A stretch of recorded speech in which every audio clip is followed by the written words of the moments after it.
আজ প্রথমবার শুটকি মাছে ভাবলাম ভর্তা বানাতে, ভর্তা বানানি, এটা ভাজা বানিয়েছি। তো শুটকি মাছ একটু সেদ্ধ করে দিলাম, রসুন পেঁয়াজ কাঁচা লঙ্কা দিয়ে এটাকে মাখলে ভালো হতো, নাহলে ভর্তা বানালে বেশি টেস্ট হতো। তো আমার বর বলছে এমনি খেয়ে দেখো, খাচ্ছে। কেমন হয়েছে খেতে? দুর্দান্ত হয়েছে, পুরো বাংলাদেশি ভর্তা। পুরো বাংলাদেশি ভর্তা বলছে, আমিও এখানে মাখিয়েছি, খেয়ে দেখি।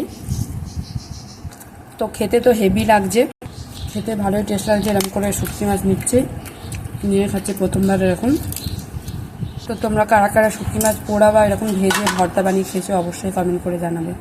অর্ধেক তো শুটকি দিয়ে খাওয়া হয়ে গেছে, বা ডিম দিয়ে অর্ধেক খাবার। আমার তো শুটকি দিয়ে অনেক ভাতই খাওয়া হয়ে গেছে, অল্প আছে পরে। তো এখানে করেছি ডিমের ঝোল। তো ডিমের ঝোল খেতে ভালো লাগে না কষা খেতে ভালো লাগে অবশ্যই কমেন্ট করে জানাবে। আমাদের ঝোল কষা দুটোই ভালো লাগে। আগে ঝোল করেছি অনেক দিন বাদে। খেতে কেমন হয়েছে? খুব সুন্দর, সুন্দর রান্না হয়েছে। কাঁচা লঙ্কাগুলো ফেলে দিচ্ছে। অনেকদিন পরে ডিমের ঝোল